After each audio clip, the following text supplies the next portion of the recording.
Welcome to the Fundraising Leadership Podcast, where we engage in lively and thoughtful conversations with professionals in the nonprofit world.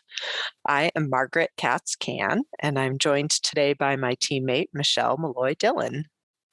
Hey, Margaret, how you doing? I'm great. How about you? It's good to be here with you. We've got a great guest today. Jennifer Steele is joining us. She is the CEO of Meals on Wheels of Southwest Ohio and Northern Kentucky, which is one of the largest Meals on Wheels organizations in the country. And Jennifer has a philosophy that really includes a holistic view of community to develop transformational services and fundraising strategies. She's really remained faithful to the history of her organization's goals. And she's got more than 20 years of experience in the nonprofit and human services sectors. And just to be transparent, Fundraising Leadership is currently doing a lot of leadership development work with Meals on Wheels in Southwestern Ohio and Northern Kentucky, and Jennifer and her leadership team. So welcome, Jennifer. Thank you so much. I'm excited to be here. Thanks for having me. Yeah. I'd love... yes, Jennifer wrote a totally great blog, which everybody should read. And it really, it takes a really interesting and challenging look at philanthropy. I'd love to start, though, Jennifer, just, and you talk about this in your blog, the moment that you got the call from MacKenzie Scott's team that life at Meals on Wheels was about to look very different for you. What happened to you from there in that moment? Oh, it was, well, first I thought it was a scam. Which would be anybody's reaction, probably. I really did. We were in the first big round of giving. So she had given in the summer before to some historically Black universities and colleges. It was kind of quiet. I remembered seeing an article about it, but it wasn't top of mind. People weren't talking about MacKenzie Scott as a household name then. So I got an email from her team, which is a professional group that works with philanthropists and nonprofits. And they asked if I could be on a confidential phone call, and that there was an anonymous donor who'd like to make a guest to our organization. So of course I made myself available, but was also a little skeptical. And on the call, they informed us that we were going to be receiving a very large gift, $4 million, which at the time our organization's operating budget was $4.6 million. We've since grown a lot, but the trust that was communicated on that call, they said, "You're the expert. We want you to use this money where it's most needed. You can talk about this however you like to talk about it or not." They shared a little bit about the donor's intent, and then said they just wanted to make it about us and the people we served. And it was I've never had a call like that, which says a lot. I've been doing this for 20 years, where I just was being told I was being completely trusted with this gift from someone that I had never met, that I didn't know had been doing a lot of really rigorous due diligence behind the scenes. And it was so powerful and transformational in its own way. Just that feeling that I had of being trusted and respected and able to carry out this donor's wishes without a lot of rules and red tape and reporting and oversight. It was just really freeing, and I cried, and I just couldn't quite get my head around it for a while. But what we've been able to do with some of that and the flexibility it's afforded us as this kind of pandemic has gone on and we've entered into a new set of crises has been a game changer. You wrote this blog that you titled The Alchemy of Trust-Based Philanthropy. And, when you speak about receiving this gift from MacKenzie Scott and the transformation that happened for you personally in feeling that there was this trust in you and your organization to really make good with this huge gift. Can you speak more about like what became available to you from a transformational perspective with that trust? Yeah, first I'll just say, personally, it's been interesting for me to think about just how driven and determined I am to make sure I don't let her down in the absence of any real accountability in that sense. I think the tendency is for funders or donors to think that an increased level of scrutiny or reporting or accountability is going to increase the response from the nonprofit and the level of impact that they're going to make. And I found it to be the opposite. I found that the fact that she's given this trust so freely after having done a lot of due diligence, and she was very responsible, obviously, in her selection process, but just knowing that she's trusted us so much has made me want to do everything within my power to use it for the most transformational activities that we possibly can, and to do the most we can with it. So it's certainly increased for me, this kind of fire to make sure that I'm really using every penny of that money to its fullest extent.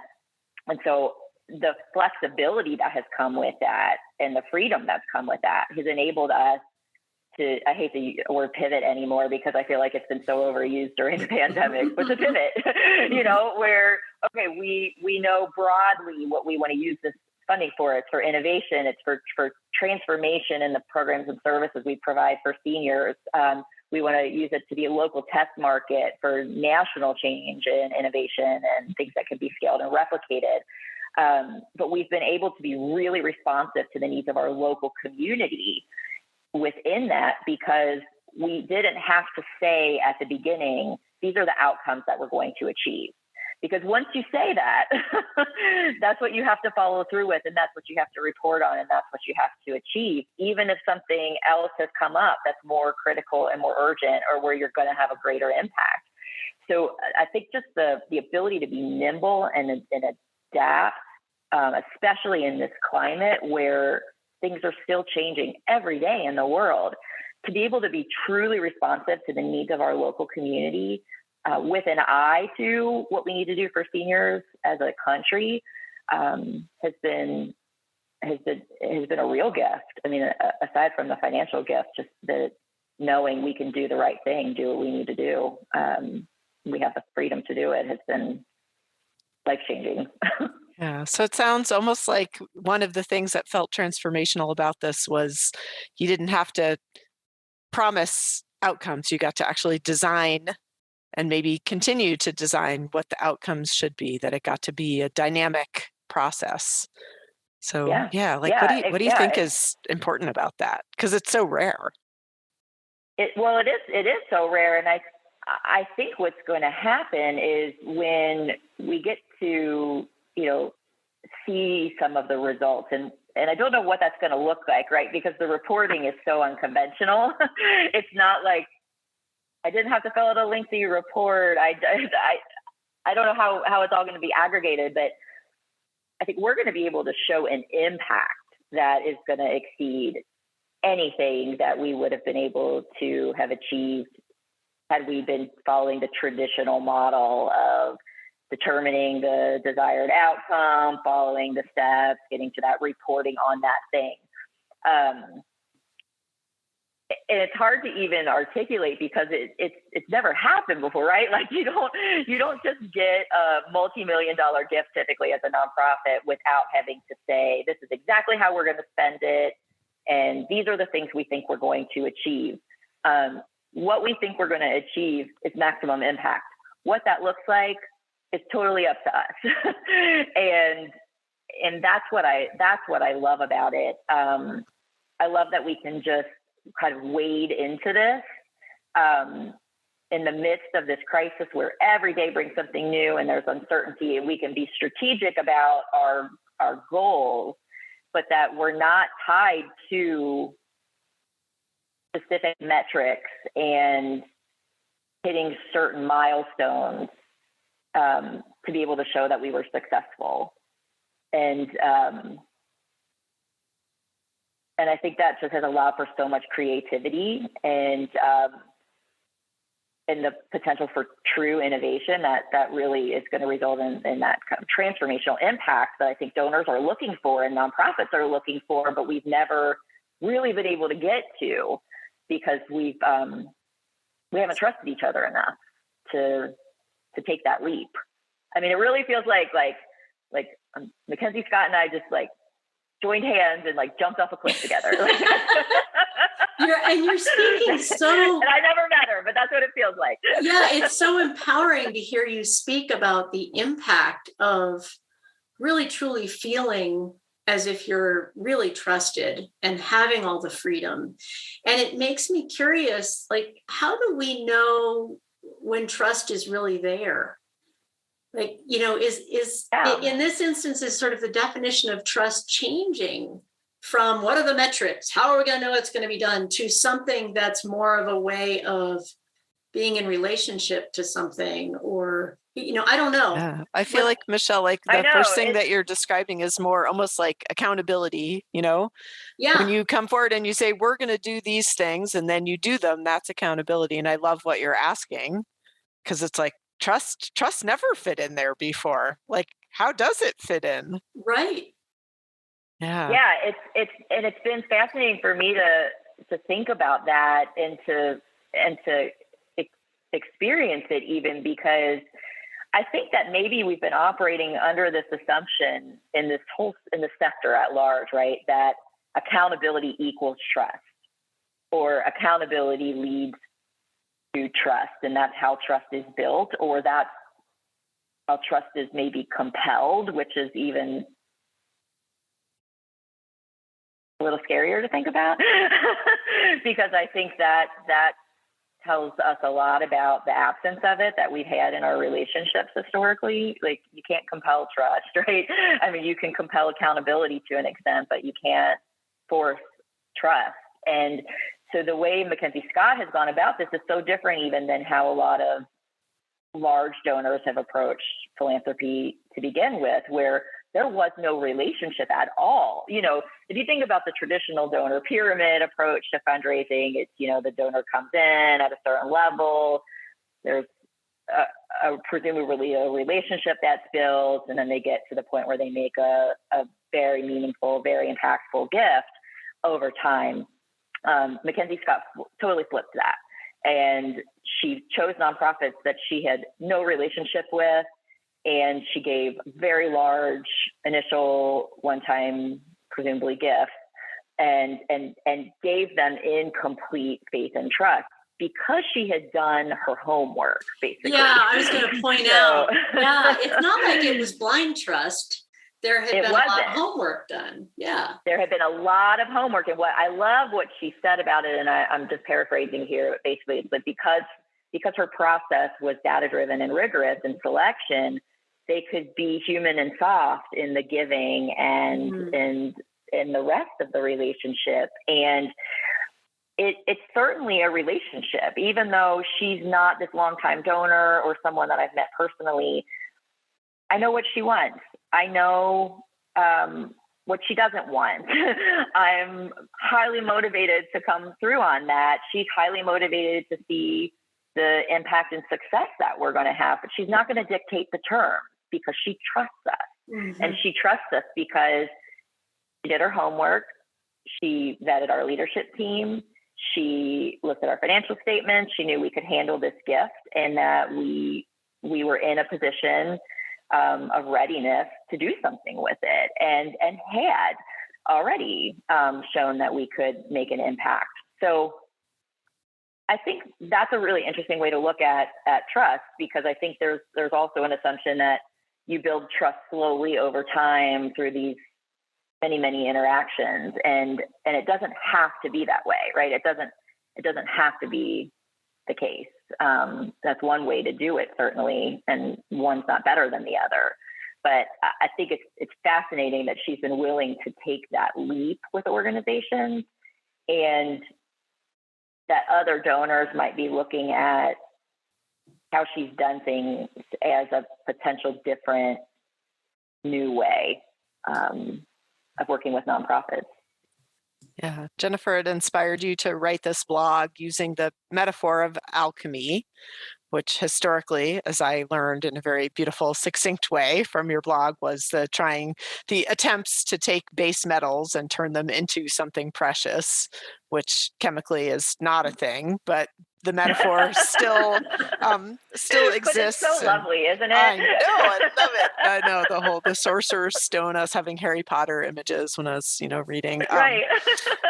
Yeah, but I am curious. I mean, there's something about this trust that's part of this magical, and it's not magical as in it doesn't exist. It's magical in terms of impact. But tell us, like, what else? What else, goes into alchemy as it applies to thinking about philanthropy and taking something base and making it, spectacular and precious.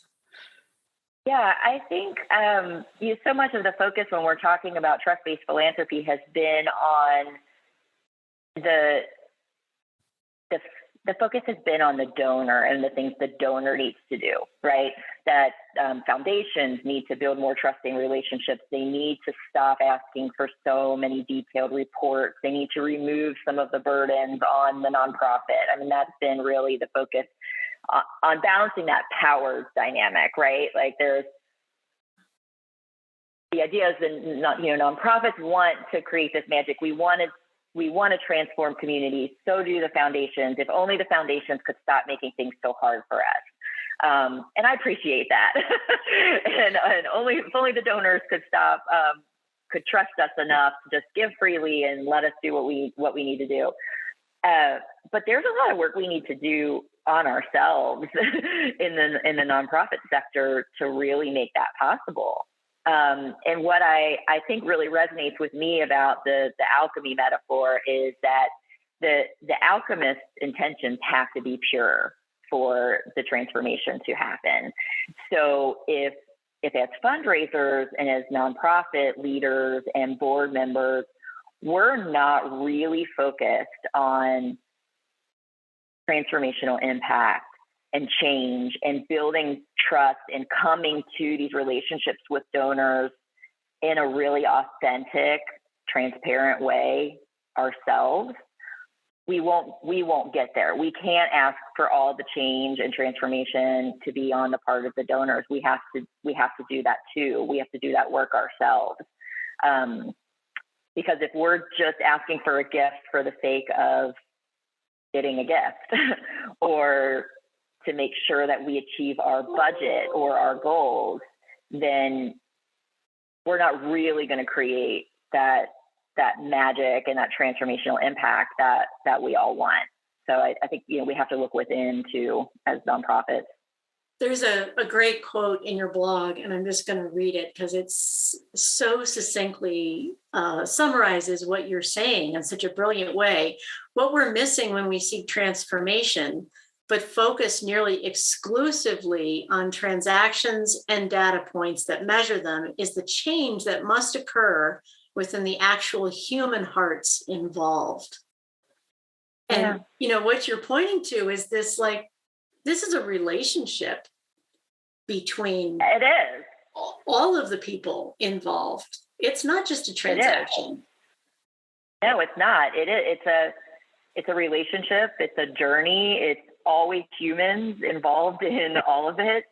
First, it's donors who want to do something really meaningful and powerful with their resources, and nonprofits who want to do the same thing. And we have to get to know each other in that way, even if that means over a long period of time, where it might take a slower build to get to that point, or if it's just a gift that comes out of the blue like this, where we get to fast track that. It's still, at the end of the day, often comes down to two people, right? It's a fundraiser and it's a donor.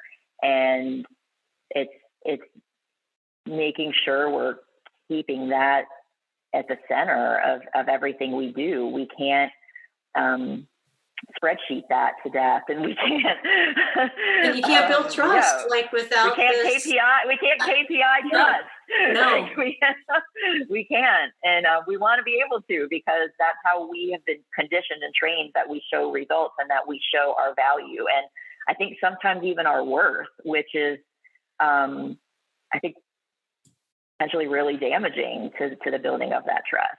That it's about so much more than those numbers. It's about so much more than the actual gift, even. Yeah.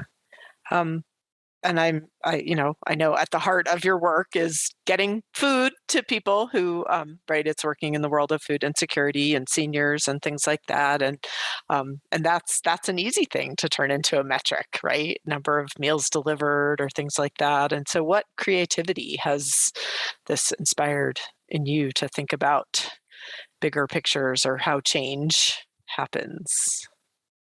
Yeah. I mean, and I would even say, numbers of meals and numbers of people served are still, at the end of the day, they're outputs, right? They're not really impacts and outcomes. I mean, there's some of that inherent in that, if you provided a meal to someone, you've made an impact, right? But how are we really going to ensure that that is something that's here for seniors for the long term, that we're actually meeting their needs? Are we addressing loneliness and social isolation? Really, are we really making a dent in hunger, in malnourishment? How can we try completely new ways of tackling those problems and show that they work and that they should be adopted by others? That takes an entirely different way of measuring success. And some of what we've had to do even internally is just keep reminding people of that we can't measure trying completely new things the old way. So we're figuring some of that out as we go. Some of it involves really qualitative types of information, like just sitting down with people and listening to them tell the story of the impact that maybe a new approach to shared housing has made in their life, how they feel less alone. We've engaged market researchers in some of our outcomes measurement, which we've never done before because we haven't really looked at the seniors who receive services as consumers with choices, and looked at some of the programs that exist for them in that light and tried to figure out, well, maybe there's something better. Maybe there's a totally different way of meeting these needs today. And not being afraid to try those things because we don't know exactly how to show that we've been successful in a traditional sense. And we can do that because we don't have to show that we've been successful in a traditional sense.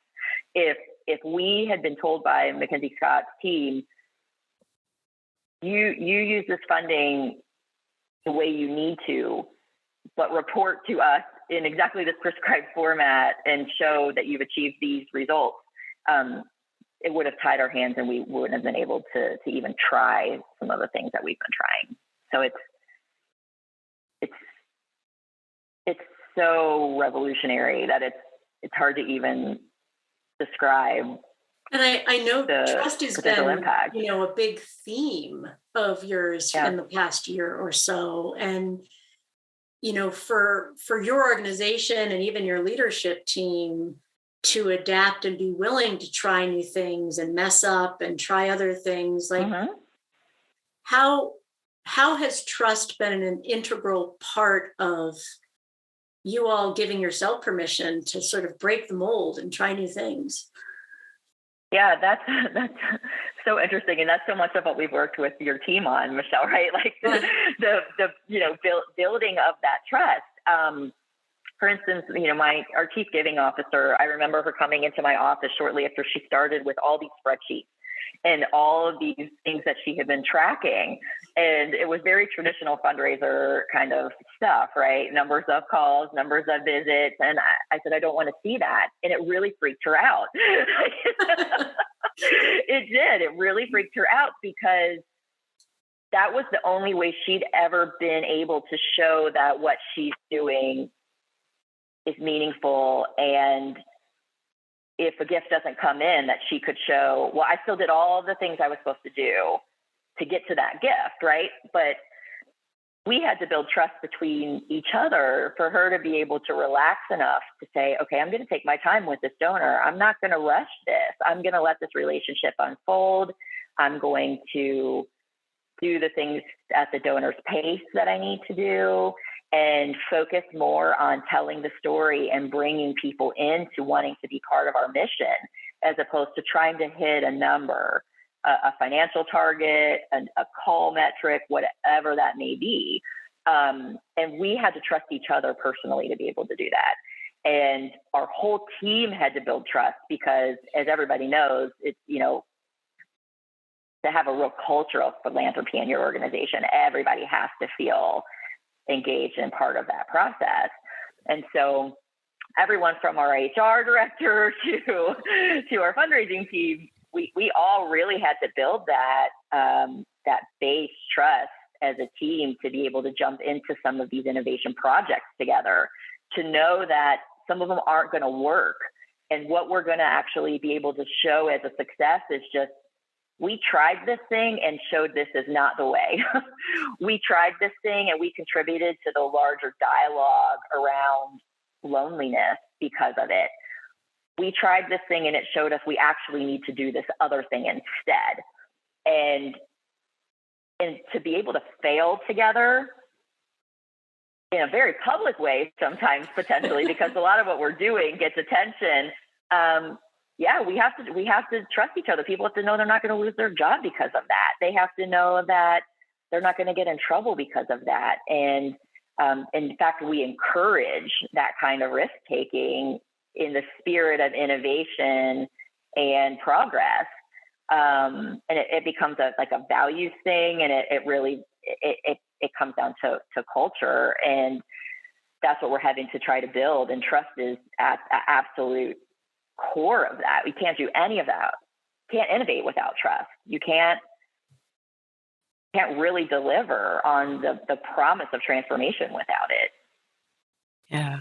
Jennifer, I'd love to, we love to give our listeners something that they can try. Obviously, I don't think a ton of them get to have this, or, well, who knows, maybe several will get phone calls or emails that they have huge transformational gifts coming their way. But you've learned so much of value that I think other people can learn from. What would you offer to our listeners of something that, that you would challenge them to give this a try?